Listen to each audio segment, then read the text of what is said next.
شیخ العرب الجم عارف باللہ حضرت مولانا شاہ حکیم محمد اختر صاحب رحمۃ اللہ علیہ کی کتاب علامات ربانی میں سے پڑھ کر سنایا جا رہا ہے۔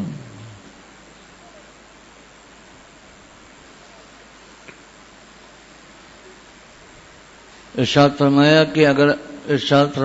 کہ اگر اللہ تعالیٰ کو ہم سے دنیا میں صرف روزی کموانا ہوتا یا روزی کمانے کی ان کی نظر میں بہت اہمیت ہوتی تو قرآن پاک میں فرماتے کہ اے ایمان والوں، سرگرمی سے روزی کمایا کرو اور روزی کمانے کے لیے سرگرداں رہا کرو، لیکن فرمایا وما من دابۃ فی الارض الا علی اللہ رزقها کہ ہر جاندار کا رزق ہمارے ذمے ہے۔ اور کیا فرمایا وَاذْكُرُوا اللَّهَ كَثِيرًا لَعَلَّكُمْ تُفْلِحُونَ اے ایمان والو کثرت سے ہمیں یاد کیا کرو۔ معلوم ہوا کہ جو ذکر کثرت سے کرے گا اس کے لیے روزی وغیرہ تمام مہمات کو اللہ تعالی آسان فرما دیں گے۔ ارشاد فرمایا کہ ایک بدوی نے، دیہاتی آدمی نے، ایک بدوی نے روزہ مبارک صلی اللہ علیہ وسلم میں یوں دعا مانگی کہ اے خدا، اگر تو مجھے بخش دے تو تیرا یہ محبوب خوش ہو جائے گا اور تیرا دشمن شیطان غمگین ہو جائے گا اور تیرا یہ غلام کامیاب ہو جائے گا، اور اگر تو مجھے نہ بخشے گا تو تیرے محبوب کو تکلیف ہوگی اور تیرا دشمن خوش ہو جائے گا اور تیرا یہ غلام ہلاک ہو جائے گا۔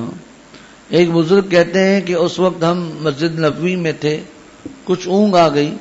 تو حضور اکرم صلی اللہ علیہ وسلم کو خواب میں دیکھا، فرمایا کہ اس بدوی کی یہ دعا اللہ کو پسند آ گئی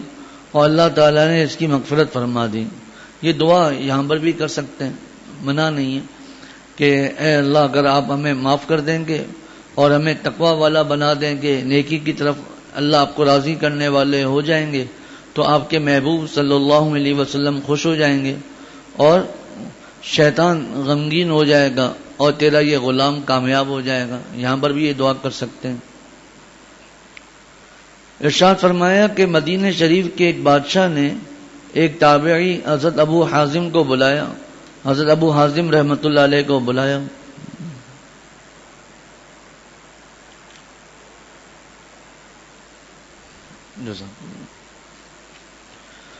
مدینہ شریف کے ایک بادشاہ نے ایک تابعی حضرت ابو حازم رحمۃ اللہ علیہ کو بلایا اور عرض کیا کہ آپ تابعی ہیں، آپ نے حضور صلی اللہ علیہ وسلم کے اصحاب کو دیکھا ہے، میں آپ سے اپنا ایک مرض بیان کرتا ہوں، اس کی وجہ بتائیے اور اس کا علاج، اور اس کا کیا علاج ہے۔ وہ یہ ہے کہ مجھے موت سے بہت ڈر لگتا ہے اور جی چاہتا ہے کہ ہمیشہ زندہ رہوں۔ دیکھیں یہاں موت سے وہ فطری ڈر مراد نہیں ہے، یہاں سے مراد یہ ہے کہ ہمیشہ یہاں رہنا۔ ایک ہے فطری ڈر، وہ منع نہیں ہے، وہ تو فطری معاملہ ہے کہ لیکن جو ڈر ہو نا کہ میں بس پتہ نہیں میرا وہاں کیا حال ہوگا اور بس ہمیشہ ہمیشہ میں دنیا میں رہوں اور دنیا کے مال و دولت میں رہوں، اسی طرح یہ ڈر ہونا کہ پتہ نہیں وہاں میرا کیا معاملہ ہوگا، پتہ نہیں آخرت میں، یہ بھی کوئی منع نہیں ہے، یہ بھی اچھی کیفیت ہے۔ صحابہ رضوان اللہ علیہم اجمعین کی یہی کیفیت تھی کہ ایک پرندے کو دیکھ رہے ہیں کہ پرندے تو کتنا خوش قسمت ہے، ایک درخت کی ایک ٹہنی پر بیٹھتا ہے، پھر وہاں سے اڑ کر دوسری ٹہنی پر چلا جاتا ہے، آخرت میں تیرا کوئی حساب نہیں ہوگا، تو کتنا خوش قسمت ہے، ہمارا کیا ہوگا۔ حالانکہ یہ حضرات وہ تھے کہ جن میں سے بعض کو اللہ تعالیٰ کے رسول صلی اللہ علیہ وسلم نے دنیا ہی میں جنت کی بشارت دی تھی۔ جس طرح جو لوگ صحابہ بدر میں تھے، 313 صحابہ بدر میں تھے، بدر کے بعد آپ صلی اللہ علیہ وسلم فرمائے ان سے کہ اب تم جو چاہے کرو، اللہ تعالیٰ نے تمہیں بخش دیا ہے۔ دیکھیں کتنا بڑا جملہ ہے کہ اب تم جو چاہے کرو، اللہ تعالیٰ نے تمہیں بخش دیا ہے۔ اب بدر میں یہ صحابہ تھے، لیکن ان کا معاملہ کیا تھا، اور ان کے اندر اللہ تعالیٰ کا ڈر دل میں بیٹھ گیا، پتہ نہیں میرا کیا ہوگا۔ اسی طرح آپ صلی اللہ علیہ وسلم نے بعض صحابہ کو ایک ہی مجلس میں 10 صحابہ کو جنت کی بشارت دے دی، جن کو عشرہ مبشرہ کہا جاتا ہے۔ ایک ہی مجلس میں ایک ساتھ 10 صحابہ کو جنت کی بشارت دے دی۔ اس کے علاوہ بھی رسول اللہ صلی اللہ علیہ وسلم نے وقتاً فوقتاً صحابہ کو الگ الگ بھی جنت کی بشارتیں دی، لیکن اس کے باوجود ان صحابہ کا حال کیا تھا کہ نہ جانے ہمارا کیا حال ہوگا۔ پھر آپ صلی اللہ علیہ وسلم نے ہمیں بھی کیسی کیسی دعائیں سکھائی، مثلا اللہم حاسبنی حسابا یسیرا، اے اللہ میرا آسان حساب کتاب لے لیجیے۔ میرا اپنے بارے میں فرمایا کہ اے اللہ، یوں بھی فرما سکتے تھے نا کہ اے اللہ امت محمدیہ صلی اللہ علیہ وسلم کا آسان حساب کتاب لیجیے، میری امت کا آسان حساب کتاب لیجیے، لیکن ہر جگہ پر آپ صلی اللہ علیہ وسلم نے ہمیں جگانے کے لیے، شوق دلانے کے لیے یہ فرمایا کہ میرے ساتھ اے اللہ یہ معاملہ کیجیے گا۔ تو یہاں مراد یہ ہے، یہ تمنا جیسے کہ قرآن میں ہے کہ یہودی اور نصرانی کہتے تھے کہ ہم تو اللہ تعالیٰ کے محبوب ہیں، نحن ابناء اللہ واحباؤہ، ہم اللہ تعالیٰ کے محبوب ہیں، ہم اللہ تعالیٰ کے بیٹے ہیں، اور جنت میں تو یہودی اور نصرانی ہی داخل ہوں گے، لن يدخل الجنت الا من کان ہودا او نصارا، اور اگر ہم تھوڑی دیر کے لیے دوزخ میں داخل ہو بھی گئے تو تھوڑی دیر کے لیے، زیادہ نہیں، جنت ہماری ہے۔ تو اللہ تعالیٰ نے فرمایا ٹھیک ہے موت کی تمنا کرو۔ پھر فرمایا اللہ تعالیٰ نے خود وَلَتَجِدَنَّهُمْ أَحْرَصَ النَّاسِ عَلَىٰ حَيَاءٍ وَمِنَ الَّذِينَ أَشْرَكُوا يَوَدُّ أَحَدُهُمْ لَوْ يُعَمَّرُ أَلْفَ سَنَةٍ۔ یہ ہے دنیا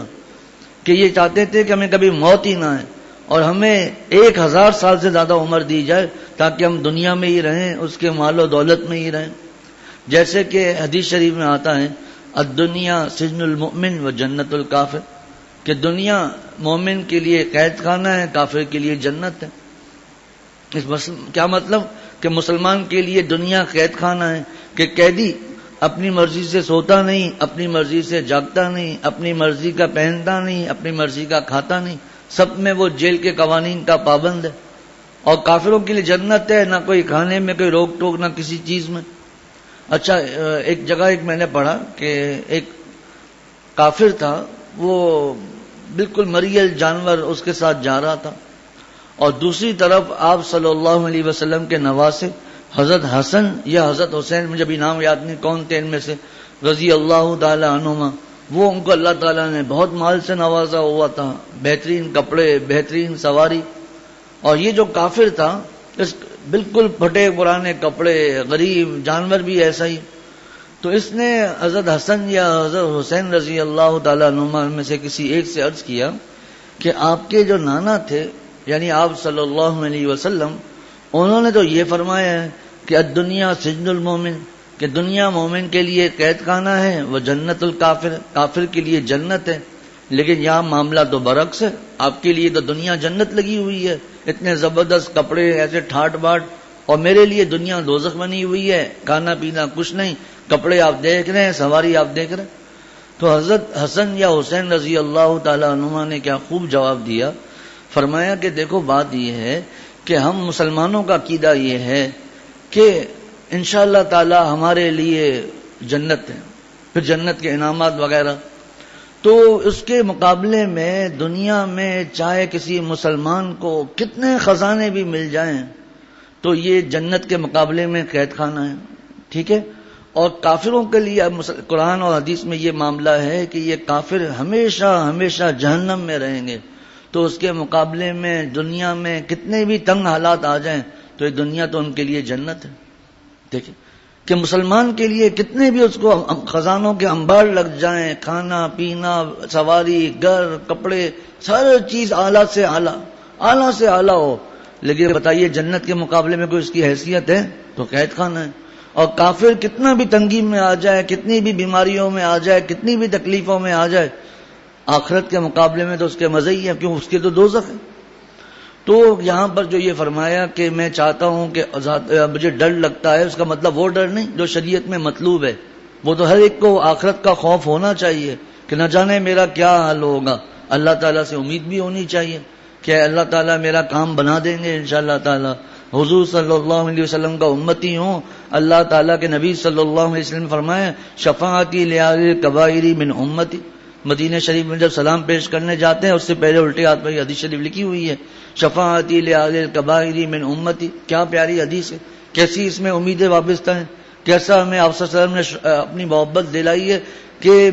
میرے امت میں جو بڑے بڑے گناہ کرنے والے بھی ہوں تو ان کے لیے بھی میری شفاعت ہے، لیکن شرط کیا ہے؟ خاتمہ ایمان پر ہو جائے بس۔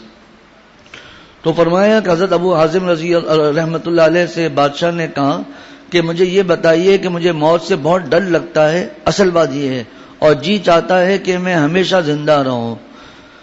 لکھا ہے حکی ان سلیمان ابن عبد الملک کی قدیم المدینۃ وهو یرید مکہ فارسل الى ابی حازم فدعاه فلما دخل علیہ قال له سلیمان یا ابا حازم ما لنا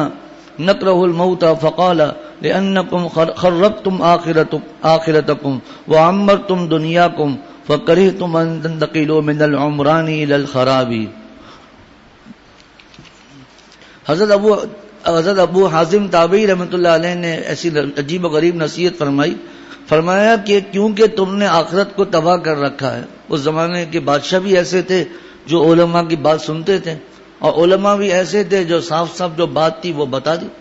کیا فرمایا کہ کیونکہ تم نے آخرت کو تباہ کر رکھا ہے اور دنیا کو آباد کر رکھا ہے۔ یہ مضمون ہم حضرت سے سنتے رہتے ہیں بیانات میں کہ ایک شخص نے حضرت تھانوی رحمۃ اللہ علیہ کو لکھا کہ حضرت دنیا میں جب میں ہوتا ہوں دنیا کی باتیں ہوتی ہیں، کوئی پریشانی نہیں، جیسے ہی موت کی بات آئے، آخرت کی بات آئے تو پریشانی شروع ہو جاتی ہے۔ حضرت تھانوی رحمۃ اللہ علیہ نے فرمایا کہ یہ بتاؤ کہ ایک آدمی اگر ویرانے میں ہو، کوئی اس سے آبادی کی بات کرے تو کیا خوش ہو جائے گا؟ اور کوئی اگر آبادی میں ہو تو اور اس سے کوئی ویرانے کی بات کرے فرمایا پریشان ہو جائے گا۔ کہ اسی طرح جس نے اپنی دنیا میں جیسا تیسے زندگی گزار رہا ہے، آخرت کو آباد کر رکھا ہے، اس کو کوئی پریشانی نہیں، اور جس نے دنیا کو آباد کر کے آخرت کو برباد کیا ہوا ہے اس کے لیے پریشانی ہے۔ تو حضرت ابو حازم تابعی رحمۃ اللہ علیہ نے فرمایا کہ کیونکہ تم نے آخرت کو تباہ کر رکھا ہے اور دنیا کو آباد کر رکھا ہے تو آبادی سے ویرانی کی طرف جاتے ہوئے ڈر لگتا ہی ہے۔ اگر تم آخرت کو نیک اعمال سے آباد کرتے اور دنیا کو ویران کر دیتے، یعنی دنیا کا تھوڑا بہت نقصان برداشت کر لیتے تو یہ بات نہ ہوتی۔ ابھی ایک مولانا سے پتا چلا کہ ایک آدمی نے پتہ نہیں کتنے کروڑوں کا سودا تھا، پتہ نہیں کتنے کروڑوں کا، تو اس لیے چھوڑ دیا کہ یہ چیز میں ان نالائکوں کو نہیں بیچ سکتا۔ جو قادیانی جو آپ صلی اللہ علیہ وسلم کو آخری نبی نہیں مانتے، وہ اپنا یہاں افریقہ کے کسی ملک کی بات ہے کہ یہاں پر اپنے جس کو یہ مسجد نعوذ باللہ کہتے ہیں، عبادت گاہ کہتے ہیں، وہ بنائیں گے۔ کروڑوں کا نقصان کر لیا، صرف کیوں کہ آپ صلی اللہ علیہ وسلم کی محبت کی وجہ سے۔ یہی ہے دنیا کو ویران کرنے کا مطلب، یہی ہے۔ اللہ معاف فرمائے، یہ مطلب نہیں ہے کہ کوئی جائز کام آ رہا ہے کہ نہیں دنیا کو تو ویران رکھنا چاہیے، چھوڑو اس کام کو کرنا ہی نہیں ہے۔ اس کا مطلب ہے حرام طریقے سے اللہ کو ناراض کر کے، مثلا نماز کا وقت ہے، اب ایک پارٹی آئی ہوئی ہے، بات ہو رہی ہے، جو نماز بعد میں پڑھ لیں گے، ابھی یہ ضروری ہے، لاکھوں کا کروڑوں کا پروجیکٹ ہے، یہ ہو جائے بعد میں نماز اپنی جماعت کرا لیں گے، وقت تو بہت باقی ہے،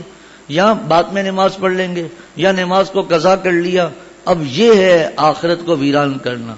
یہ ہے دنیا کو آباد کر کے آخرت کو ویران کرنا۔ یہاں یہ مراد نہیں ہے کہ کیونکہ حضرت فرماتے ہیں ایک بھی نیا آدمی ہوگا وہ پریشان ہو جائے گا کہ جی شریعت میں مطلوب یہ ہے کہ آخرت کو آباد کرو اور دنیا کو ویران کر دو، ایسا نہیں ہے۔ دنیا کو ویران کرنے کا مطلب ایسا نہیں ہے، اس کا مطلب ہے حرام طریقے سے دنیا کو حاصل کیا، غلط طریقے سے حاصل کیا۔ یا حج فرض ہے، حج پہ نہیں جا رہے کیونکہ اگر ہم حج پہ جائیں گے تو اتنے دن لگ جائیں گے، پیچھے ہمارے کاروبار کو کون دیکھے گا۔ حضرت سے تعلق میں ایک دوست ہیں، آتے رہتے ہیں یہاں پر، میڈیکل کی ان کی دکان ہے، 20-22 دن کے لیے ماشاءاللہ وہ حج پہ گئے، دکان بند تھی۔